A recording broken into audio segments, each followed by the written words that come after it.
జూబ్లీహిల్స్ పరిపాలనకు సంబంధించి గోపీనాథ్ గారు ఉన్నప్పుడు ఏమైనా డెవలప్మెంట్ అయిందా?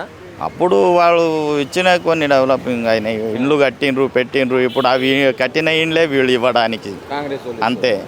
కానీ వీళ్ళు స్వయాన మళ్ళీ కట్టి ఇవ్వడం అనేది ఇది లేదు కదా.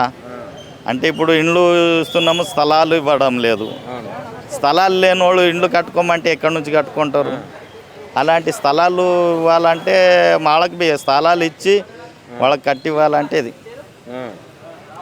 దానివల్ల ఇప్పుడు స్థలాలు ఇచ్చి ఇండ్లు ఇస్తే పేదలు బతుకుతారు సిటీలలో. 10 సంవత్సరాల నుంచి బీఆర్ఎస్ పాలనలో అసలు జూబ్లీహిల్స్ను పట్టించుకోలేదు.